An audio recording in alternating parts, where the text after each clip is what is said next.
Dalam ilahi menuntut kesatuan, maju serta membela kebenaran untuk negara, bangsa dan kemakmuran. Untuk Allah tegakkan, untuk Allah tegakkan.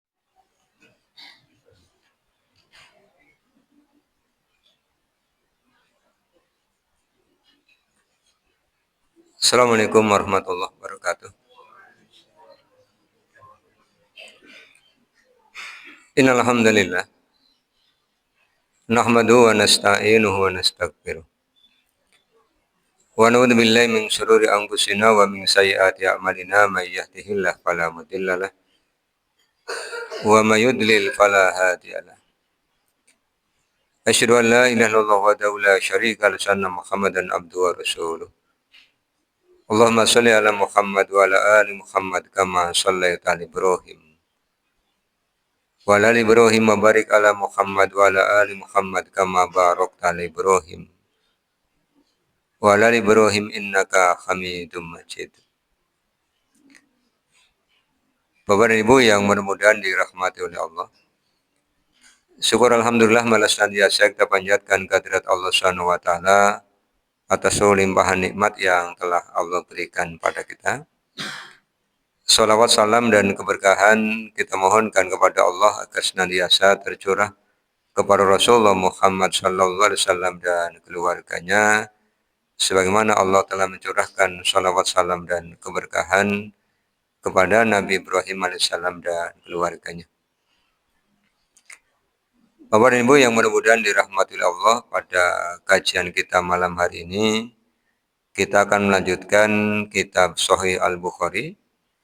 Sudah sampai pada bagian yang ke-12, yaitu Kitabul Khaufi, kitab sholat khauf, sholat dalam keadaan berperang. Di dalam kitab Fathul Bari, Ibnu Hajar Al-Asqalani menerangkan tentang urutan yang disusun oleh Imam Al-Bukhari ketika menyusun urutan tertib pada kitab-kitab beliau. Setelah kita mengkaji tentang kitab sholat, termasuk di dalamnya abu-abu sifat sholat, bab tentang sifat-sifat sholatnya Nabi. Kemudian Imam Al-Bukhari mengetengahkan tentang kitab sholat Jumat. Setelah itu baru meletakkan Kitabul Khauf. Jadi dari pelaksanaan sholat yang biasa, rutin tiap hari 5 waktu. Kemudian ada sholat yang dikerjakan pekanan, ini masih sholat fardu. Kemudian ada sholat yang dikerjakan dengan tata cara yang sama sekali berbeda. Nanti kita akan kaji bagaimana tata cara sholat ketika dalam keadaan berperang.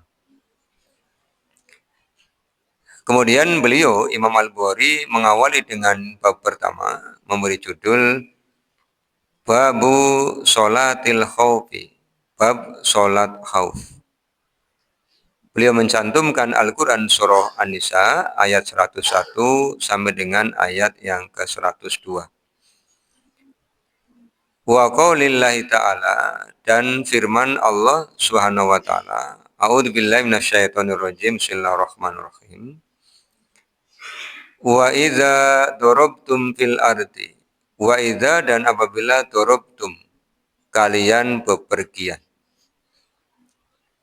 Fil ardi, di bumi, falaisa alaikum, maka tidak ada atas kalian junahun, dosa, ang taksuru, supaya kalian meringkas, minas sholati, di antara sholat. In khiftum, jika kalian khawatir, ayyaftinakumul ladzina kafaru, serangan orang-orang kafir. Innal kafirina sesungguhnya orang-orang kafir itu kanu adalah mereka lakum untuk kalian adu wa mubina musuh yang nyata. Al-Quran Surah An-Nisa ayat 101 ini merupakan izin yang Allah berikan kepada Rasulullah dan orang-orang yang beriman pada saat khawatir atas serangan orang-orang kafir dalam keadaan perang, maka sholat bisa dikerjakan dalam keadaan kosor, dalam keadaan diringkas. Bahkan Allah SWT menjelaskan kaifiahnya secara detail di ayat 102. Dan ayat ini, An-Nisa 101, juga merupakan izin yang Allah berikan kepada orang-orang beriman untuk mengkosor sholat pada saat dalam keadaan safar. Itu kalimatnya dorobtum fil ardi. Ya'la bin Umayyah, salah seorang sahabat, pernah bertanya kepada Umar tentang sholat kosor. Kemudian Umar menceritakan apa yang disampaikan oleh Rasulullah. Sebagaimana diriwayatkan oleh Imam Muslim, Rasulullah SAW menyampaikan tentang sholat dengan cara kosor ini, sodakotun tasodakallahu biha alaikum fa'akbalu sodakotahu. Jadi sholat dengan cara kosor atau di hadis itu nanti kita akan ketemu pada kitab Taksirus Sholat. Sholat dengan cara jamaah ini merupakan rukhsah atau keringanan. Bahasanya Rasulullah adalah sodakotun, sedekah. Sedekah dari siapa? Tasodakallahu biha. Sedekah dari Allah kepada orang-orang mukmin. Maka bagaimana sikap orang mukmin itu? Kata Rasulullah, fa'akbalu. Maka hendaknya kalian menerima. Bahasa guru saya ketika ngaji hadis ini, ibaratnya, kata beliau, sholat dengan cara kosor, sholat dengan cara jama, itu adalah kiriman. Jadi selayaknya orang yang dikirim, ya diterima. Supaya yang ngirim bong-bong. Ini kiriman rusuh yang Allah berikan kepada orang beriman. Hanya ada syarat yang harus dipenuhi. Kosor itu hanya boleh dikerjakan ketika Bapak Ibu dalam keadaan dorobtum fil ardi, dalam keadaan bepergian. Artinya tidak diizinkan kosor ketika berada di kampung halaman.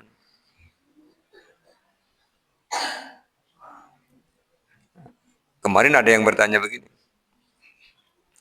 boleh tidak Pak kalau sudah berbeda daerah, ada ukuran jaraknya 12 farsah. 12 farsah itu setara dengan 85 km. Kalau perbedaan daerah menyebabkan orang boleh mengkosor, nanti ke Jambon, nyabrang ke selatan Gapura, apa ya Pak? Karanganyar ya? Karanganyar nanti bisa kosor. Jadi ada aturan jarak yang harus dipenuhi, 12 parsah. Iya, itu aturan yang saya tetapkan. Kemudian yang boleh dikosor, itu sholat-sholat yang jumlahnya 4 rakaat. Duhur, asar, isya. Bagaimana dengan maghrib dan subuh? Tetap. Kenapa tetap? Ya karena Rasul tidak memberikan contoh. Ini contohkan hanya duhur dari 4 menjadi 2, asar dari 4 menjadi 2, isya dari 4 menjadi 2. Kalau jama nanti kita akan kaji di kitab Taksirus Sholat itu asar duhur dengan asar, maghrib dengan isya, subuh sendirian. Kenapa begitu? Ya SOP-nya begitu. Standar operasional prosedurnya begitu. Sunnahnya begitu. Jadi jangan ditukar-tukar. Kemudian Allah SWT menyampaikan hikmah diizinkannya sholat dengan cara qasar itu, kata Allah, karena kalian khawatir terhadap orang-orang kafir. Nanti kita akan kaji hadisnya 942. Bagaimana ayat ini kemudian dipraktekkan oleh Rasulullah. 102, ini sholat khauf, sholat dalam keadaan perang. Wa idza, dan apabila kungta, keadaanmu fihim, bersama mereka. Ini Rasulullah ya. Apabila Rasul bersama para sahabat, bersama pasukan mukmin, faqamta, kemudian kamu berdiri, lahum, bersama mereka, as-sholata, untuk sholat. Faltakum, maka hendaklah berdiri, ta'ifatun, segolongan, minhum, di antara mereka, ma'aka, bersamamu. Jadi sofnya itu diatur menjadi 2 sof. Satu menghadap ke arah kiblat, berdiri di belakang imam. Yang satu membelakangi sof yang pertama. Sambil apa yang membelakangi itu? Wal ya'khudhu aslihatahu. Hendaklah mereka memegang senjata mereka. Ini ayat turun di abad ke-7 ketika perangnya masih perang di era itu. Menggunakan pedang, tombak, panah. Kalau perang di era sekarang kan tidak perlu sampai ke tujuan pasukannya. Bisa dikirim. Rudal itu kan ya tekniknya sama dengan panah di era abad ke-7. Dilempar. Hanya sekarang lebih canggih. Muatannya lebih banyak. Daya ledaknya lebih kuat. Ini aturan yang Allah telah berikan kepada Rasulullah. Faidha sajadu, maka apabila mereka sujud, yang sedang makmum dengan imam, faliyakunu, maka hendaklah ada di antara mereka, miwaru'ikum, di belakang mereka. Jadi yang makmum dengan Rasul ini, Rasulnya sujud, ikut sujud, ini yang tidak menghadap ke arah kiblat, itu tetap berjaga-jaga. Wal ta'ti, dan hendaknya datang ta'ifatun, segolongan ukhro, yang lain, lam yusallu, mereka tidak sholat, fal yusallu, maka mereka sholat ma'aka, bersamamu, wal ya'khudhu hidrohum, dan hendaklah mereka bersiap siaga, wa asliyatahum, dan memegangi senjata mereka.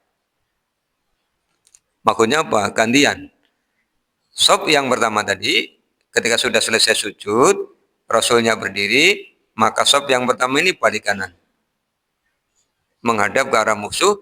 Kemudian sof yang kedua yang mengikuti Rasul. Mungkin Bapak Ibu bertanya, kalau demikian berarti nanti sholatnya 1 rakaat. 1 rakaat dengan imam, tapi sisanya dikerjakan sendiri-sendiri. Imamnya tetap mengerjakan lengkap 2 rakaat sampai salam. Tapi makmumannya sof pertama 1 rakaat dengan imam, sisanya nanti kerjakan sendiri-sendiri sesuai dengan keadaan. Bisa sempurna kalau musuhnya belum sampai, atau cukup ima'an. Bisa dengan isyarat. Ima'an li nafsihi. Cukup dengan isyarat pada dirinya sendiri. Kan orang-orang kafir itu kata Allah SWT begini. Waddalladzina kafaru, wadda, dan sangat menginginkan alladzina kafaru, orang-orang kafir, lau seandainya taghfuluna, kalian lengah, an aslihatikum, dari senjata kalian. Jadi kalau orang mukminnya semua sholat, senjatanya diletakkan, berarti kan mereka lengah. Ketika lengah, pasti serangan akan dilakukan. Atau kata Allah, wa amtiatikum, atau kalian lengah terhadap harta kalian. Fayamiluna, maka mereka akan menyerang, alaikum, terhadap kalian, mailatan wahidatan, sekali serang. Kan tidak bisa lagi perang terus kayak orang zaman kita kecil Bapak Ibu ya, permainan Terus ngomong ibit ya, gitu kan. Cup kan itu ya. Kayak main geladik ibit, kan ini ibit. Ya kepoyuh misalnya gitu kan. Mau ke kamar mandi bisa, le perang ya. Lengah serangan gitu. Makanya Allah diingatkan, jangan sampai kalian lengah meninggalkan senjata-senjata kalian, harta-harta kalian, karena mereka akan menyerang kalian mailatan wahidatan dengan sekali serang. Wala junah alaikum dan tidak ada dosa atas kalian ingka nabikum jika keadaan kalian azan kesusahan. Bagaimana kalau lagi mau sholat kok susah, ini pedangnya susah, panahnya susah, tombaknya susah. Karena apa? Mimmatorin, karena hujan. Au kuntum mardo atau kalian dalam keadaan sakit. Ang tadau aslihatakum, kalian boleh meletakkan senjata kalian. Jadi Allah mengizinkan kalau kira-kira susah, letakkan dulu. Karena apa? Kan ada yang jaga nih. Yang jaga nih jangan letakkan, tapi yang lagi sholat silakan meletakkan senjatanya. Artinya tidak usah dibawa di sarungnya yang diikatkan di pinggangan, bisa diletakkan dulu. Atau panahnya yang digendong di belakang, bisa diletakkan dulu. Atau tombaknya bisa diletakkan dulu. Kata Allah tidak ada dosa kalau kalian azan, merasa kesukaran. Tapi apa yang Allah pesankan? Wa khudzu hidrakum, tetap kalian waspada. Begitu diletakkan kemudian musuh nyerang, ya segera ambil. Makanya meletakkannya kan jangan jauh-jauh. Innallaha sesungguhnya Allah a'adda telah menjanjikan lil kafirina untuk orang-orang kafir azabam muhina, siksaan yang menghinakan. Ini An-Nisa 101 sampai dengan 102 yang oleh Imam Al-Bukhari dicantumkan mengawali bab pertama pada kitab Salat Khauf. Sekarang kita ke hadisnya 942. Imam Al-Bukhari telah berkata, Hadasana telah menceritakan kepada kami Abul Yamani. Qala dia berkata, akhbarona telah mengabarkan kepada kami Su'aibun Su'aib aniz Zuhri dari Az-Zuhri. Qala dia berkata, Sa'altuhu aku telah bertanya kepada dia. Hal bagaimanakah sholat Nabiyu, sholatnya Nabi, yakni sholat al-khawfi, sholat dalam keadaan berperang. Qala dia berkata, yang berkata siapa? Az-Zuhri. Yang bertanya siapa? Su'aib ya. Su'aib bertanya kepada Az-Zuhri. Ahbaroni Salimun telah mengabarkan kepadaku Salim. Ini gurunya Az-Zuhri ya. Anna Abdullah ibn Umar radhiyallahu anhuma, bahwasanya Abdullah bin Umar qala dia berkata, Ghazawtu aku telah berperang ma'a Rasulillah sallallahu alaihi wasallam bersama Rasulullah. Kibala Najdin sampai ke daerah Najd. Fawazainal aduwa, kemudian kami berhadapan dengan musuh. Jadi sampai ke daerah Najd, kemudian Rasulullah dengan para sahabat itu ketemu dengan orang-orang yang akan memerangi beliau. Apa yang beliau lakukan? Fasofafna lahum. Kemudian kami membentuk sof. Sof itu barisan. Jadi kalau disampaikan luruskan sof itu maksudnya luruskan barisan. Di surah As-Sof ayat 4 Allah SWT suka kepada orang-orang mukmin yang berjihad di jalan Allah ka'annahum bunyanum marsus. Jadi membentuk sof seperti bangunan yang sangat kokoh. Makanya disimulasikan di dalam sholat itu sofnya lurus, rapat, kokoh. Fasofabna lahum. Kemudian kami membentuk sof. Faqama Rasulullah SAW, kemudian Rasulullah SAW berdiri, yusolli, beliau sholat, lana bersama kami. Faqamat ta'ifatun, kemudian berdiri sebagian, mahu bersamanya, tusolli, sholat. Wa akbalat ta'ifatun, dan segolongan menghadap alal aduwi, ke arah musuh. Yang tadi sudah diceritakan di ayat 102. Satu sof itu mengikuti Rasul, satu sof menghadap ke arah musuh. Jadi Quran menerangkan, Rasulullah mempraktikkan. Kemudian waroka'a Rasulullah SAW, Rasulullah ruku, biman dengan orang ma'ahu yang bersamanya. Rombongan yang menghadap kiblat, Rasulnya ruku, mereka ikut ruku. Wa sajada sajdataini, Rasulullah sujud, 2 sujud diikuti oleh sof yang pertama ini. Summa kemudian insorofu, mereka berpaling. Jadi habis sujud bukan melanjutkan rakaat kedua, tapi malah balik kanan. Insorofu. Maka ta'ifatil lati lam tusolli, menggantikan tempat orang-orang yang tadi belum sholat. Kijolan posisi ya Pak, ganti posisi gitu ya. Faja'u, kemudian mereka datang, faroka'a Rasulullah SAW bihim rok'atan wa sajada ini summa sallama. Kemudian Rasulullah melanjutkan rokaat yang kedua, diikuti oleh sof yang kedua. Sama, 1 rokaat dan 2 sujud. Faqoma, kemudian berdiri, kullu wahidim minhum, tiap-tiap satu di antara mereka, faroka'a li nafsi rok'atan wa sajada sajdataini. Setelah itu mereka pada mengerjakan sisanya. Ini keistimewaan sholat. Artinya ayat ini mengingatkan kita, kalau dalam keadaan perang saja, tidak diizinkan meninggalkan sholat, apalagi dalam keadaan damai. Sibuk menyabung nyawa. Perang itu kan nyabung nyawa. Taruhannya kan nyawa. Itu saja sholat tidak boleh ditinggalkan.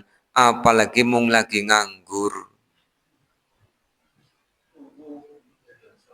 Ya, lagi nganggur. Lagi dolanan. Lagi dagangan. Ya tinggalkan. Kan kita kalau merasa, kemarin ada yang cerita begini, di pengajian ya,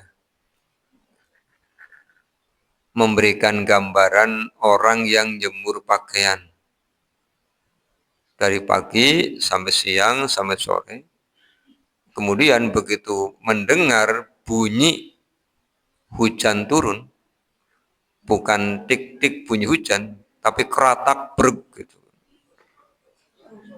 langsung melayu belani jemuran. Iya, itu orang yang menyampaikan peringatan ini mengatakan, kalau Bapak Ibu sudah punya kesadaran begitu, begitu dengar adzan langsung saksek, itu luar biasa. Wong kader pakaian beti belani temenanan, bagjane, lagi sing ngundang Allah kok ora dibelani temenanan. Itu luar biasa. Saya mendengarkan, iya ya. Banyak orang yang betul keratak bruk, melayu, pelayon, kadang-kadang kelalen. Lawang ditabrak karena saking belani kumpahan. Tapi kalau ada adzan kok tenang-tenang saja, orang Melayu kagian wudhu. Ya, ini analogi yang sangat baik untuk membangunkan kesadaran kita. Khutbah Jumat apa ya? Kalian Pak. Saya mendengarkan orang tausiah begitu ya. Kemudian kita kalau ngundang orang, kemudian orangnya tidak datang, kan jengkel Bapak Ibu. Apalagi kita merasa sering membantu orang itu. Ya, diundang ke orang marani, awas kon. Engkau dong nyeluk bantuan daranin dia kan begitu. Padahal kita memberi dia ya tidak tiap waktu. Kadang kala masih bisa dihitung. Sementara Allah memberi nikmat kepada kita bukan kadang kala, tiap detik. Bahkan kalau ada di bawahnya detik, ya di bawahnya detik kita menikmati nikmat Allah. Sampai-sampai oleh Allah diingatkan wa in ta'uddu nikmatallahi la tuhsuha. Jadi ketika Allah manggil kita, harusnya kita datang, tergopoh-gopoh pas kayak di sinetron zaman dulu TVRI Yogyakarta itu ada cerita tentang Sultan Agung yang memanggil Adipati Kendal, Baurekso, untuk memimpin penyerangan ke Batavia, itu kan datangnya naik kuda. Termasuk memanggil Tumenggung Martoloyo, itu datang naik kuda. Nanti begitu masuk ke Paseban Agung itu ngesot kan. Itu yang manggil raja. Raja masih manusia. Lah azan itu yang manggil memang manusia. Tapi mandatnya dari rajanya para raja. King of the king. Penguasa langit dan bumi, penguasa alam semesta. Jangan sampai kemudian ketika kita nanti di mahsyar, yang Allah ingatkan di surah Toha ayat 124 sampai dengan 126, termasuk orang yang dikumpulkan dalam keadaan buta. Naudzubillah kan? Ketika mereka protes kepada Allah, qala rabbi lima hasartani a'ma faqad kuntu basira. Ya Allah, kenapa kami dikumpulkan dalam keadaan buta? Padahal kami ketika hidup dulu melek. Apa jawaban Allah? Kadzalika yauma tungsa. Iya, hari ini kamu aku lupakan. Kenapa? Dulu ketika diingatkan dengan Quran, ketika dipanggil dengan adzan, pura-pura tidak tahu.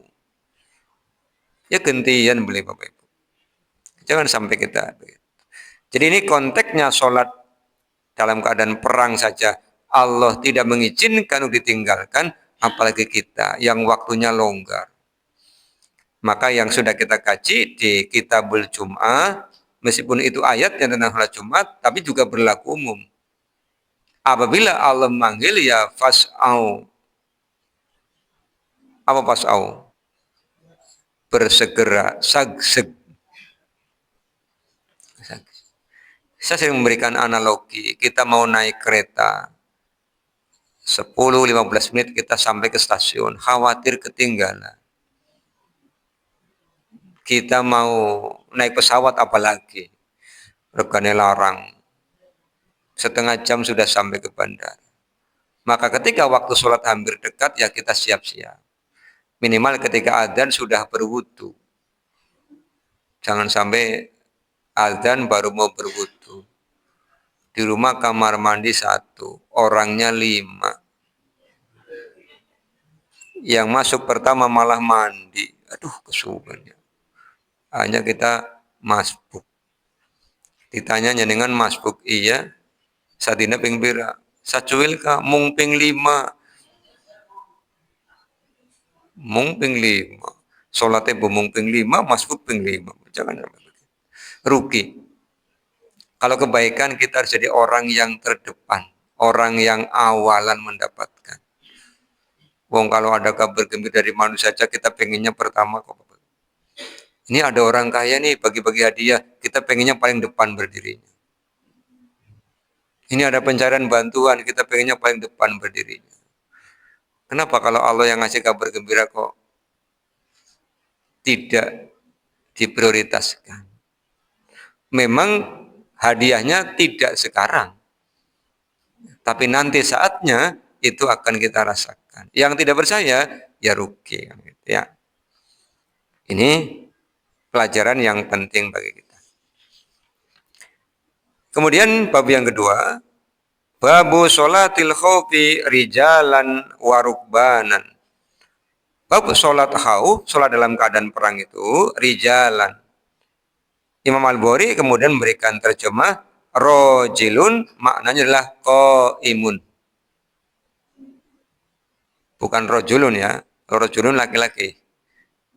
Ini rojilun ada alif. Jadi bahasa Arab itu istimewa. Nyelapna alif beda diganti artinya. Bacanya ya jadi beda. Rojulun lanang. Angger akeh rijalun. Tapi ke rojilun dari alif jadi artinya qaimun ngadeg. 943. Haddatsana Sa'id bin Yahya bin Sa'idin Al-Quraisy qala haddatsani abi qala haddatsana ibnu Juraijin an Musa bin Uqbata an Nafi an ibni Umar nahwan min qauli Mujahidin idah talatu idza apabila ihtalatu campur baur. Kita mendengar kata ikhtilat. Ikhtilat ke campur aduk. Ihtalatu di sini adalah berkecamuknya perang, campur baur. Pasukan sudah ketemu, sudah saling menyerang. Kemudian datang waktu sholat, maka kerjakan sholat qiyaman dalam keadaan berdiri. Kan tidak bisa membentuk soft, karena sudah dak dik dek gitu.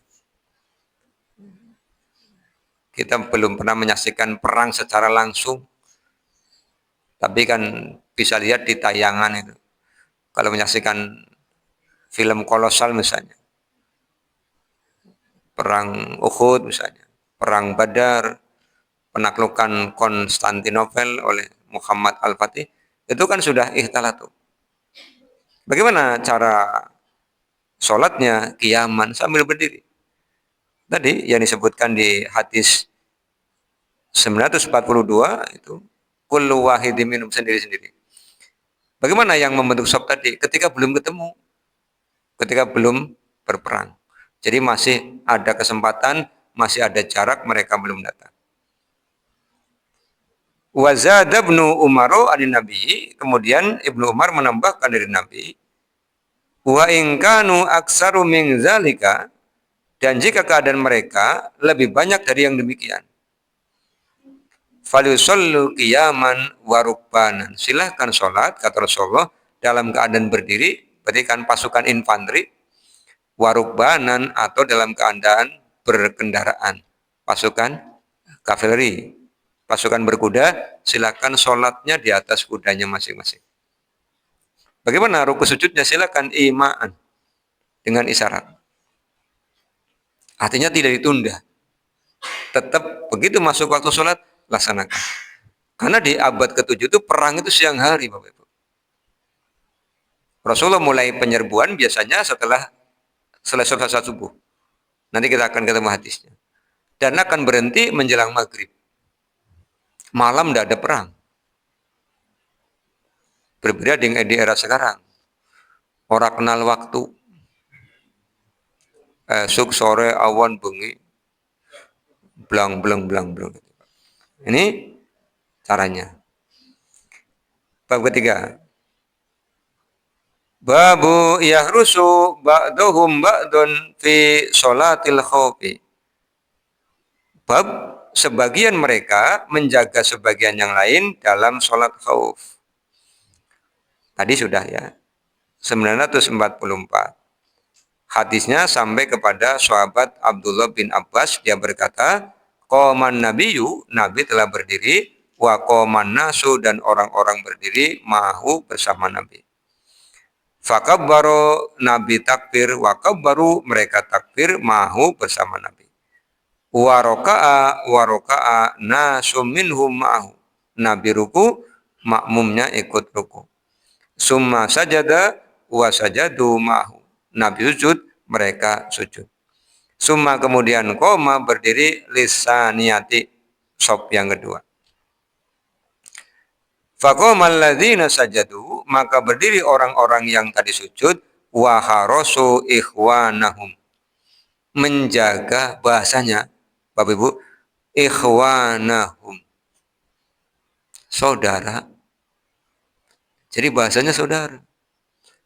Maka Rasulullah SAW sampaikan Al mu'minu lil mu'mini kal bunyani. Al mu'minu lil mu'mini kal jasadil wahid. Al muslimu akhul muslim. Saudara. Yang namanya saudara kadangkala memberi, kadangkala melarang, kadangkala menggembirakan, kadangkala menasihati. Jadi kalau ada saudara muslim kita nasihati, kita terima dengan rasa sukacita. Jangan kemudian ngomong, bongkar rewel ya, ngandani boy. Justru rewelnya dia bentuk tanggung jawab dia kepada Allah. Menyelamatkan. Tapi yang mana saya sampaikan, Bapak Ibu, kadang kita itu lebih mendahulukan ego, perasaan, nglambiar, belandrang, diingatkan, nulingadoi. Pas ketemu melakukannya medeng-medeng. Kaning lewatnya mene, sungkan ketemu karo fulan, hari ketemu ngandani bosen. Orang ngerti ki wong sing menyelamatkan dia. Wa tawasabil haqqi wa tawasabil sabr. Karena apa Bapak Ibu? Saya ambil contoh analogi ya. Petinju itu hebat. Tapi kenapa dia butuh pelatih? Karena ada blind spot. Ada tempat yang dia tidak bisa melihat, tapi bisa dilihat oleh pelatih. Makanya ketika mau tinju, pelatihnya akan bilang, ini nanti pukulannya ke sini, jangan ke sini. Kenapa? Dia yang tahu. Kita di belakang kendaraan nih, supir ada spion. Tapi begitu kita dekat, tidak lihat ada spion, blind spot. Sehebat-hebatnya orang, kalau kelilipan pasti minta tolong orang lain.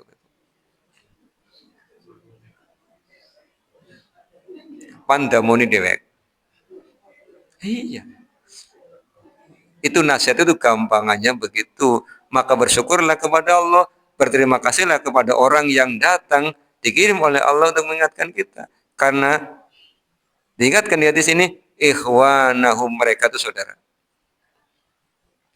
Dan namanya saudara tidak akan menjerumuskan. Ini jagani, jangan sampai kemudian diserang, dijagani. Lagi sholat. Wa tadit ta'ifatul ukhra faroka'u wa sajadu ma'ahu wan nasu kulluhum fi sholatin walakin yahrusu ba'duhum ba'dun. Tadi sudah ya. Semuanya sholat tapi gantian jagani. Ya sama dengan kita juga begitu. Kalau pergian kipimen sholat bareng, anak sing jagani. Sing dijagani apa? Bukannya sholat yang dijagani. Tas. Lagi keprimen ke orang jamaah, ya sisakan 2 orang. Supaya tetap jamaah nanti. Di tempat keramaian. Pandi kalungan ning kulo tasnya antepe ora kira-kira kan kangen. Dijaga. Atau ada yang jaga kendaraan. Ini bagian dari jaga ini tanggung jawab.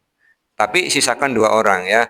Jadi setelah selesai sholat, nanti 2 orang ini masih bisa jamaah. Kalau sendiri ya nanti dia ada jamaah, kasihan. Ya kan. Bab yang keempat. Babu sholati inda munahadatil khusuni waliqa'il aduwi. Bab sholat ketika mengepung benteng dan ketika berjumpa dengan musuh. Di bab 4 ini Imam Al-Bukhari tidak mengetengahkan hadis tapi mengutip pernyataan beberapa orang tabi'in. Yang pertama mengutip pernyataannya Al-Auza'i. In kana tahayya al-fathu walam yakdiru ala sholati sallau imaan. Kata Al-Auza'i, jika hampir menang, ini lagi perang nih, hampir menang, musuhnya sudah mulai kayong kesesek ya. Kesesek kan mundur gitu kan. Kata Al-Auza'i, walam yakdiru ala sholati, dan tidak mungkin mengerjakan sholat, sallau imaan. Sholatlah dengan isyarat. Terus bimeh, ya saya bisa nih. Terus didesak biar mereka kalah. So, kalau berhenti sholat, bergas maning, Pak. Kayak tadi orang tinju tadi ya. Musuh wis kesesek terus endah nyender terus diserang. Angger diusulna bergenggeng maning, angel maning pokoknya. Makanya fatwanya Al-Auza'i sallau imaan. Kullu mri'in li nafsi, tiap-tiap orang silakan salat dengan dirinya. Tidak jamaah ya. Fa illam yaqdiru 'alal ima'i, bagaimana kalau dengan isyarat aja sudah tidak bisa? Mau pakai syarat juga tidak mungkin. Apa kata Al-Auza'i? Akhorru sholata hatta yankashifal qitalu au ya'manu. Maka akhirkan sholat sampai perang selesai atau aman. Kalau sudah aman ya fausallu rakaataini, tetap sholat 2 rakaat, sholat khauf. Lam yaqdiru sholla rakaatan wa sajdataini. Karena tidak bisa sholat khauf sempurna, maka silakan 1 rakaat dengan 2 sujud. Tadi kayak tadi ya. Ini pendapatnya Al-Auza'i. Yang kedua ceritanya Anas. Hadartu inda munakhadati hisnin. Aku hadir ketika mengepung benteng. Tustaru inda idoatil fajri, sampai terbitnya fajar. Wastaddas tigholul kitali, dan perang sedang berkecamuk. Falam yaktiru ala sholati, maka tidak mampu untuk sholat. Falam nusolli, maka kami tidak sholat illa kecuali ba'da irtifa'in nahari, ketika siang mulai naik. Jadi subuhnya ditangguhkan. Ini ngepungnya dari malam, begitu subuh, kemudian yang dikepung pada keluar, akhirnya terjadi peperangan. Karena sedang berperang, sholat tidak memungkinkan, isyarat juga tidak memungkinkan, maka sholatnya ditangguhkan sampai mataharinya terbit tinggi, irtifa, naik ya. Fasollainaha, kemudian kami sholat, wa nahnu, dan bersama kami, ma'a Abi Musa, ada sahabat Abu Musa al-Ash'ari. Fafutiha lana, kemudian kami diberikan kemenangan. Wa qala Anasun, Anas berkata, wa mayasuruni, dan tidak ada yang menggembirakanku, bitil kasolati, dengan sholat itu, ad-dunya wa ma fiha. Jadi meskipun menang itu gembira, dapat ghanimah gembira, kata Anas, aku lebih gembira ketika melaksanakan sholat. Kue Bapak Ibu, sahabat ya, diberi kemenangan gembira, dapat ghanimah gembira, tapi kata Anas tidak ada apa-apanya dibandingkan senangnya melaksanakan sholat. Itu yang harus kita tumbuhkan ya, jangan dibalik. Sholat orang seneng, adong tunya senengnya luar biasa. Supaya kita dapat dua-duanya ya, di dunia hasanah, wa fil akhirati hasanah, wa qina adzabannar. Demikian kita tutup dengan doa kafatul majelis. Gimana Pak? Nggih? Nggih. Berkaitan dengan sholat jamaah, apa sholat berjamaah, di jamaah itu kalau berkaitan lagi masalahnya tentang safar, kalau hujan bisa amarin, hujan lebat, dikhawatirkan tidak bisa, karena tidak bisa pulang, kemudian balik lagi untuk sholat isya, boleh nggak bisa? Iya. Memahaminya dijamak dengan isyanya. Baik. Rasulullah SAW pernah menjamak sholat di Madinah. Kemudian Umar bertanya, Rasul, Anda tidak kemana-mana. Kata Rasulullah, agar tidak memberatkan umatku. Kalau qashar harus safar, kalau jamak diizinkan di tempat jika ada sesuatu yang membolehkan. Tadi hujan lebat. Atau sakit. Ini diizinkan. Atau cuaca ekstrim. Sangat dingin misalnya. Kalau bolak-balik keluar rumah bisa berbahaya, maka bisa maghrib langsung isya. Habis itu pulang, tidak usah datang lagi ke masjid. Jadi jamak itu lebih diberikan keringanan dibandingkan qashar. Demikian Bapak Ibu ya. Kita tutup dengan doa kafatul majlis. Subhanakallahumma bihamdika asyhadu an la ilaha illa anta astaghfiruka wa atubu ilaika. Assalamualaikum warahmatullahi wabarakatuh.